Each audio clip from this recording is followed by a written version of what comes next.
आचार करण संदर से शिष्याणुग्रह कुशली धम्मायिरी सदा वंदे गुरुभक्ति संजमेणया तरन्ति संसार सायरम घोरम छिन्नन्ति अट्ठकमं जम्मं मरणं न पावन्ति ये नित्यं व्रतमंत्र होम नृता ध्यानाग्निहोत्राकुलः षट्कर्मा विरतास्तपोधन्दना साधुक्रिया साधवः शीलप्रावरणा गुणप्रहरणाश्चन्दार्कतेजोधिकाः मोक्षद्वारकपाटपाटन्भटः प्रीणन्तु मां साधवः गुरुवाः पान्तो नो नित्यं ज्ञानदर्शननायकाः चारितार्णो गम्भीरा मोक्षमार्गोपदेशकाः इक्षाई भन्ते आर्यभत्तिकाउसुको तस्सालोचुं सम्मनाण सम्मदंसण समचरिताणं पंचव्याचारणं आयरियाणं आयरादिसुतनाणवदेशयाणं उवज्झायाणं तीरणं पाणर्याणं सभ्यसाहुडं शरणिचकालम अंचेमि पूज्येमि वंदामि नमस्सामि दुःखको बहिलाहो सुखिगमनं समाहिमरणं जिनगुण संपत्ति हो मज्जम नमः श्रीवर्धमानाय निर्धूत कलिलात्मने सालोकानां त्रिलोकानां यद विद्या दर्पणायते। कुंडलपुर के बड़े बाबा की, मूल नायक श्री चिंतामणि पार्श्वनाथ भगवान की, आचार्य प्रवर परम पूज्य श्री समंत भद्र स्वामी जी महाराज की, आचार्य प्रवर परम पूज्य श्री विद्यासागर जी महाराज की, परम पूज्य निर्यापक मुनि श्री समता सागर जी महाराज की। यहाँ पर दिव्य ध्वनि का प्रकरण चल रहा है। भगवान की दिव्य ध्वनि बिना राग ही, कल ये विशेषण दिया, राग के बिना ही उनकी दिव्य ध्वनि खिरती है। क्योंकि राग का अभाव 10वें गुण स्थान पर हो जाता है। राग कसाय का ही एक परिणमन है, कसाय का ही एक रूप है राग।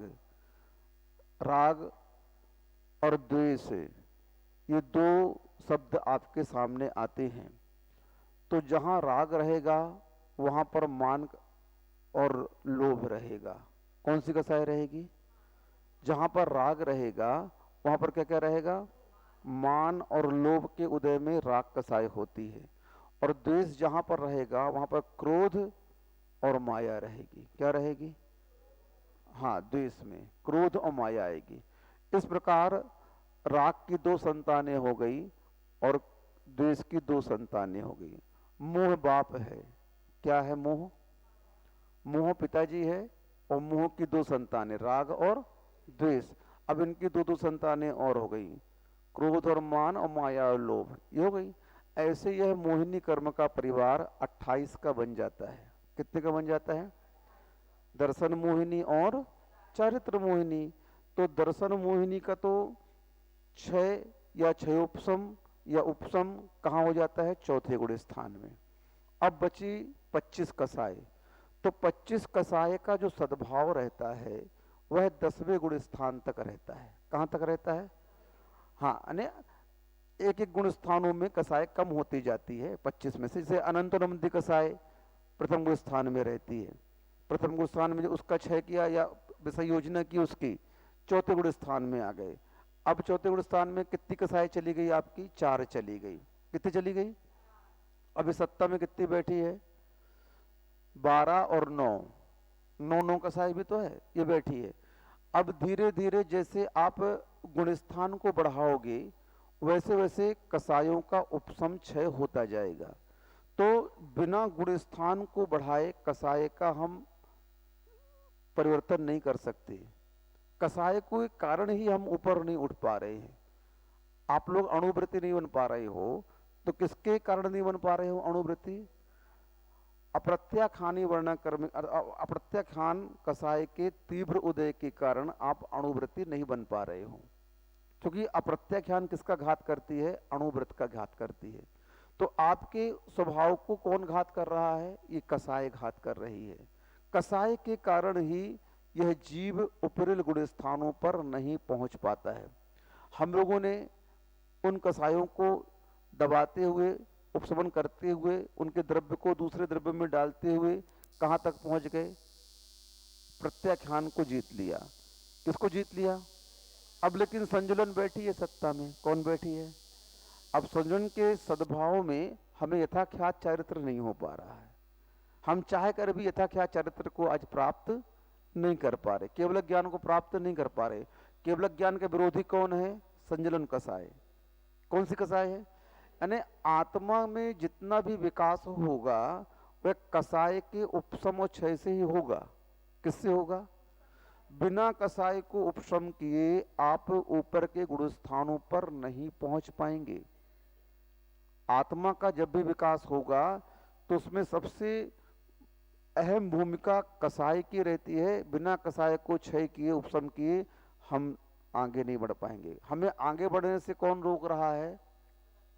कसाय। कसाय रोक रही है, और इस कसाय का इतना तीव्र उदय रहता है कि परिणाम वैसे नहीं हो पाते हैं। चाह कर भी पूरे व्रतों का आप अभ्यास कर रहे हो, घर में भी भोजन वैसे ही कर रहे हो, सब कुछ वैसा कर रहे हो, लेकिन संकल्प लेने के परिणाम नहीं हो पाते हैं। किसके?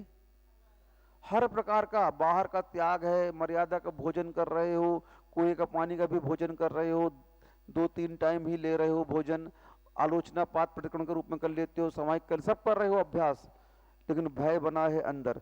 बाहर जो है तो कैसे पले है, बच्चों को ब्याह करने हैं तो कैसे करें। अरे हम लोग सागर में थे, एक ताला वाला परिवार है, उसका बेटा ज्यादा से ज्यादा अभी उसकी उम्र 35-36 साल की होगी और प्रतिमाधारी है वो, और 5 साल पहले उसने प्रतिमा ले ली। कितने साल पहले? 5-6 साल पहले वो प्रतिमाधारी बन चुका है, शादी हो गई उसकी, तो अब 2 प्रतिमा लेकर के वो व्रती तो बन गया, कम से कम करोड़पति फैमिली है वो, बहुत अच्छा पैसा वाला परिवार है।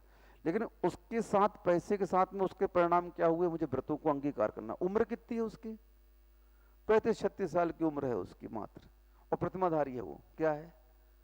आप लोग को शर्म नहीं आती? इतने बड़े हो गए, प्रतिमा नहीं ले पा रहे आप लोग। किससे डर रहे हो आप लोग? किससे डर रहे हो? कसाय आपको भयभीत किए हुए अंदर से, परिणाम आपके तदरूप नहीं होने दे रही है कसाय, इसलिए आप प्रतिमा के स्वरूप से डर रहे हो, नहीं ले पा रहे हो। जबकि प्रतिमा लेना कोई बड़ी बात, मैंने एक दिन बता दिया आप लोग को कि कुछ भी उसमें त्याग करने की आवश्यकता नहीं है। संसार को, व्यापार से लेकर के, बच्चे पैदा करने से लेकर के, शादी से लेकर के, हर कार्य आप संपन्न कर सकते हो संसार के। लेकिन उस संसार में जो व्रत आदि है, उस व्रतों को लेकर के हम अपना विकास तो कर सकते हैं कम से कम। इससे ये साबित होता है प्रतिमा लेने से कि हमारा ध्यान अपनी आत्मा की ओर है। कहाँ है? व्रतों को अंगीकार करने का मात्र यही एक लाभ मिलता है कि आप सम्यक दृष्टि इसलिए बन जाते हो कि व्रतों के माध्यम से आप हमेशा अलर्ट रहते हो, सचेत रहते हो, और वही व्रत आपको सचेत रखते हुए सम्यक दृष्टि बना देते हैं, वही आपको भव्य बना देते हैं कि देखो इसका ध्यान इन विषय कसायों के बीच में भी अपनी आत्मा की ओर है। इसका ध्यान कहाँ है कि नहीं, संसार में मुझे रह करके कैसे जीना है, संसार की वस्तुओं के प्रति जो मोह है, मूर्छा है, उसके प्रति डिटैचमेंट हो रहा है, उससे उदासीन हो रहा है। वो सत्य का साक्षात्कार उसके जीवन में व्रतों के माध्यम से हो जाता है कि उसने सत्य को स्वीकार कर लिया। क्या कर लिया? अणुव्रतिधार सप्तम प्रतिमा तक कोई टेंशन नहीं है संसार के कार्यों में। सप्तम प्रतिमाधारी युद्ध के क्षेत्र में जाकर के, युद्ध के मैदान में हिंसा भी करता है, मारता भी है, तलवार चलाता है, बंदूक चलाता है। कितने प्रतिमाधारी? 7 प्रतिमाधारी। इतना कर सकता है, आगम की छूट है उसे। क्या छूट है? अब कितनी छूट चाहिए आपको बताओ ना।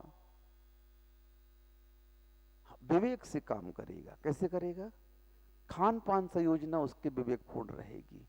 अब खान पान संयोजना को विवेकपूर्ण बनाने के लिए हमारे यहाँ तो देखो, चतुर्थ काल में जब जंगल से महाराज आहार के निकलते थे, नगर में पहुंचते थे, तो 3 वर्ण के लोग चौके लगाते थे।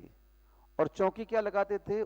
सीधे पड़गाहन में खड़े हो जाते थे, क्योंकि उस समय ऐसा माहौल था कि सभी शुद्ध खाते थे, चौका नहीं लगाना पड़ता था, वहां पर अलग से कुछ नहीं करना पड़ता था। राजा महाराजा भी शुद्ध मर्यादा का भोजन करते थे, मंत्री वगैरह भी, ब्राह्मण वगैरह भी, वैश्य वगैरह भी सभी शुद्ध भोजन करते थे।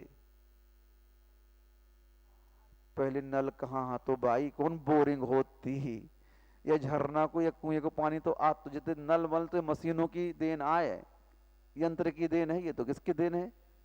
पहले तो बावड़ी और कुआं ही चलते थे, और उनसे खींच करके बिलछानी डाल करके, चूंकि धर्म का इतना प्रभाव था कि सभी लोग हिंसा से डरते थे और सारी क्रियाएं विवेक पूर्ण करते थे। आकाशगामी महाराज आगे अचानक टपक गए ऊपर से। अब तुमने कौन बता के आया कि हम इतने ही हैं, तो हम लोग तो इतने ही हैं तुम्हारे नगर में, तो मालूम महाराज जी को चौका लगाने हैं। अब वे थोड़ी बता के आ रहे आकाशगामी महाराज कि हम तुम्हारे खावे आ रहे हैं, वे तो आए आकाश से और खड़े हो गए सीधे। दे अरे महाराज आ रहे, महाराज आ रहे, हे स्वामी नमोस्तु नमोस्तु करके पड़गान छत में कर लो। उनने कहाँ कर लो, पहले 16 बदल लो, घर में कमरा में आके बदल लो उनने। लेकिन आहार कैसे बनो होते हैं, भोजन कैसा बना है? शुद्ध बना है। आज आप लोगों को शुद्ध कह सुहा ही नहीं रहा शुद्ध खाना। चौके भोजन बना दो तो ये बच्चे बच्चे लोग क्या बोलते हैं, कैसे उबलो उबलो से बना दो। क्यों बनाते हो आप लोग ऐसा उबला उबला चौके में भोजन? ऐसा बनाओ जैसा आप स्वयं खाते हो, ताकि बच्चों की श्रद्धा रहे कि चौके में अच्छा बनता है। आपने उबाल देकर सब्जी लौकी गिलकी उबाल कर रख दी, महाराज जी को तेरे ही तो खारी में बनत ना खाना, जैसे खारी बनत ना, जैसे बिना हल्दी मल्दी को, बिना मसाला को, बिना बघार को खारी खाई खाना। तुमने थाली दिखा दी महाराज की, लो महाराज। अब महाराज तो बेचारे कुछ कहे ना, क्या कि वे अनुमोदना नहीं कर रहे तुम्हारे आहार की, यथालब्ध उनका नियम रहता है। लेकिन ये बच्चों का श्रद्धान खत्म हो जाता है। कैसे? आज चौका लगा था, मजा नहीं आया खाना खाने में, यहाँ आके बोलते हैं, और होटल में जा करके समोसा खाते हैं, जलेबी खाएंगे, दुनिया के पदार्थ खा के आ जाते हैं। क्यों? आज चौका लगा घर में ना, अच्छा नहीं बना घर में। अच्छा बनाया करो आप लोग, जैसा खाते हो ना वैसा बनाया करो घर में अपने, ताकि इन बच्चों का श्रद्धान हमारे लिए नहीं है, हमारा स्वाद के लिए नहीं करना, हमें नहीं चाहिए स्वाद, हम तो हमें मालूम हमें क्या खाना है। इनका श्रद्धान कम से कम अच्छा बना रहे चौके में, कि ये चौके में अच्छा भोजन बनता है। कैसा बनता है? हाँ। तो इन कसायों के परिणामों के कारण ही आत्मा संसार में कसी हुई है, बंधी हुई है, और इन कसायों को भी हमें ही दबाना पड़ेगा, हमें ही उपशमित करना पड़ेगा। राग को हमें ही छोड़ना पड़ेगा, द्वेष को हमें ही छोड़ना पड़ेगा। सुबह मैंने कहा था प्रवचन में, कोई भी हेल्प करने नहीं आएगा, आपकी कोई मदद नहीं करेगा। यहाँ पर अपनी मदद किसे करनी है? स्वयं करनी है। इसलिए जो दिव्य ध्वनि खिरती है वह भव्य जीवों के भाग्य के कारण, और उस समय उनका वचन योग रहता है आप्त का, भगवान का, तो उसके कारण दिव्य ध्वनि खिरती है और गणधर देव शास्त्र की रचना कर देते हैं। तो अस्य मूल ग्रंथ करतारा श्री सर्वज्ञ देवा, अभी पढ़ा ना अपन लोग मंगलाचरण, अस्य मूल ग्रंथ करतारा श्री सर्वज्ञ देवा, तदुत्तर ग्रंथ करतारा श्री गणधर देवा। कौन देवा? उसके बाद कौन हुए तदुत्तर में? गणधर देव। तो यहाँ पर भगवान की जो दिव्य ध्वनि खिरती है उसमें प्रयोजन कुछ नहीं रहता है, मात्र एक ही प्रयोजन है, भव्य जीवों का कल्याण करना। और वे तो राग को पहले ही समाप्त कर चुके हैं, द्वेष को पहले ही, मोहिनी कर्म को 10वें गुण स्थान में क्षय करके दिव्य ध्वनि किस गुण स्थान में खिरती है? 13वें गुण स्थान में। 13वें गुण स्थान में वहां पर मोहिनी कर्म का अभाव हो गया, सभी घातीय कर्मों का वहां पर अभाव हो गया, इसलिए वहां पर दिव्य ध्वनि खिरती है। इसमें राग आदि वहां पर कोई भी प्रयोजन उनका, कोई भी अपेक्षा उनकी नहीं रहती है। अब जो दिव्य ध्वनि खिरती है वह शास्त्र के रूप में आती है। तो शास्त्र कैसा होता है? तो उस शास्त्र के लिए बता रहे हैं कि शास्त्र कैसा होता है। आप तो पज्ञ मनुल्लंघ्य मदष्टेष्ट विरोधकम, आप तो पज्ञ मनुल्लंघ्य मदष्टेष्ट विरोधकम,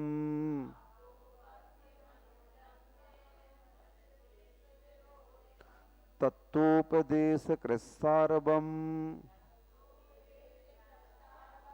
शास्त्रम का पथ घट्टनम तत्शास्त्रम आप्तोपज्ञम, वह शास्त्र सर्वोत्तम आप्त भगवान के द्वारा उपज्ञात है, कहा गया है।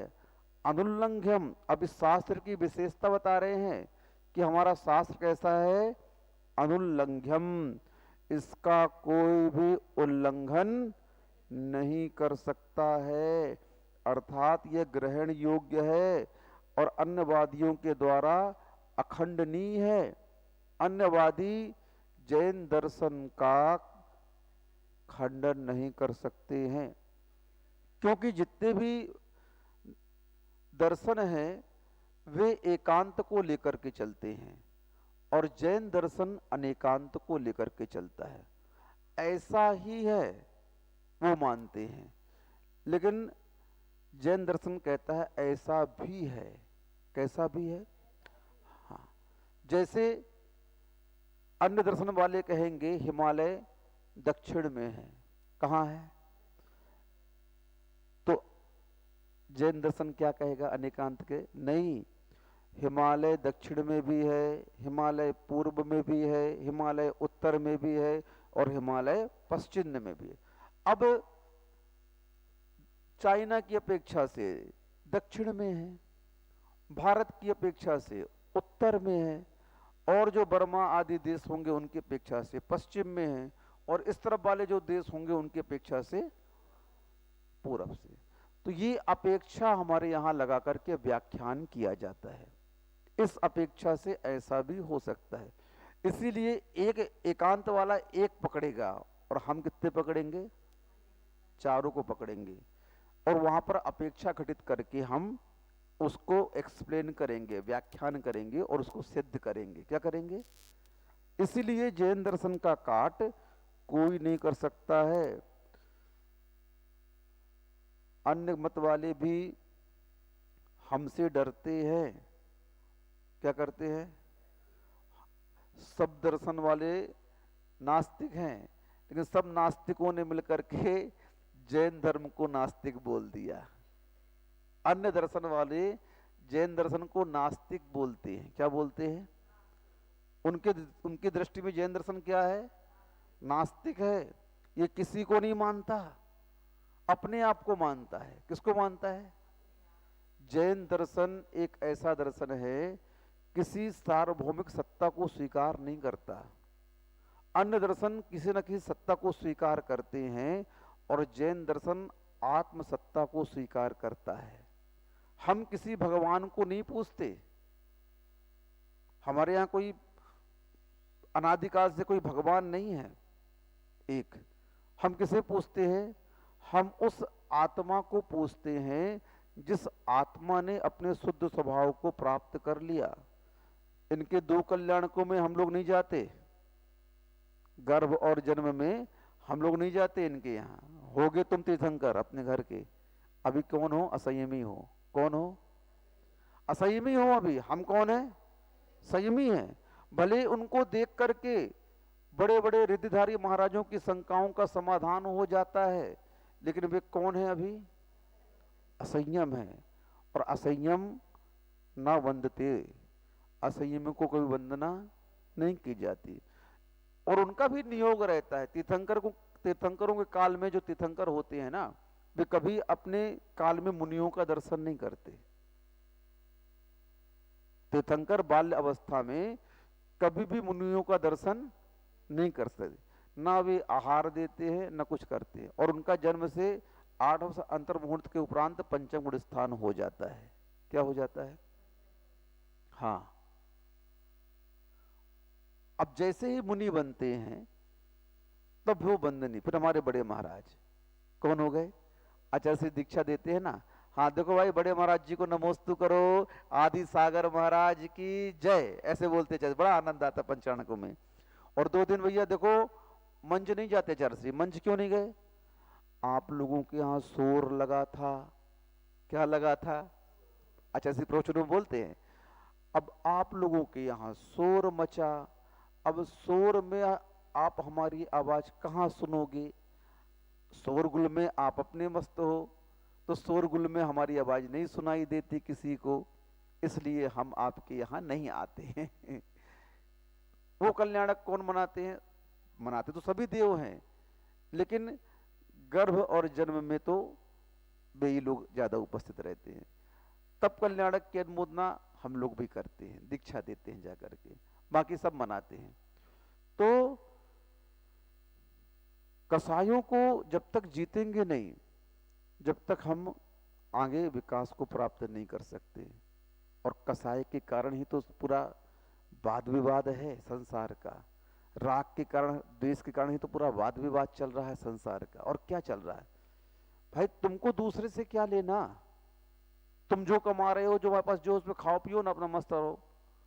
लेकिन नहीं, आत्मा का स्वभाव अनादिकालीन ऐसा अशुद्ध है कि वो दूसरों से जलता है, चिढ़ता है। क्या करता है? फालतू में कुछ नहीं कर रहा दूसरा तुम्हारा, वो बेचारा अपना कमा रहा है, तुम अपना कमा रहे हो। लेकिन अनादिकालीन कुसंस्कार कैसा है? उसको देख करके अपने मन में ईर्ष्या होगी अपने आप, है इसकी बिक्री ज्यादा हो रही है, इसकी कम हो रही है। होता है कि नहीं होता है? अनादिकालीन कुसंस्कार है देख करके, क्योंकि स्वभाव बन चुका है वो, इसलिए उससे कोई बच नहीं पाता है। वह पुरुषार्थ गम्य है बचना। कैसा है? पुरुषार्थ गम्य है। तो इनकी जो वाणी होती है वह अनुल्लंघ्य होती है। कैसी होती है? इसका कोई भी उल्लंघन नहीं कर सकता है। उल्लंघन क्यों नहीं कर सकता है? क्योंकि अनेकांत को लेकर के व्याख्यान होता है, बीत राग दशा में व्याख्यान होता है। क्योंकि जहां राग होगा वहां गुण दिखाई नहीं देंगे, दोष दिखाई नहीं देंगे। जहां राग होगा वहां पर दोष दिखाई नहीं देंगे, और जहां द्वेष होगा वहां गुण दिखाई नहीं देंगे। फिर कैसे करोगे आप? आप अपने मन से व्याख्या कर दोगे।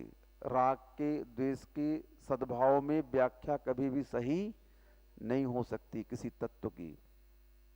आप लोगों ने नारद और वसु की कथा पढ़ी है। वसु झूठ सेती नरक पहुंचा स्वर्ग में। अब बताओ, इतना सा झूठ कह दिया, अज आने क्या होता है? गुरु ने तो बताया था आगे आने चावल होता है। क्या होता है? लेकिन माता राजा से बोल रही है, माँ देखो मेरा बेटा अजियाने बकरा बोल रहा है, अब गुरु दक्षिणा का समय आ गया है, तुमको यही बोलना पड़ेगा, क्योंकि उसमें विवाद हो गया दोनों में। किसमें? पर्वत में और नारद में विवाद हो गया। और नारद बोल रहा है अजियाने क्या होता है? चावल। और पर्वत क्या बोल रहा है? बकरा। अब दोनों में अर्थ दोनों मिल रहे इसके। शास्त्र में अर्थ क्या है? अजियाने दोनों।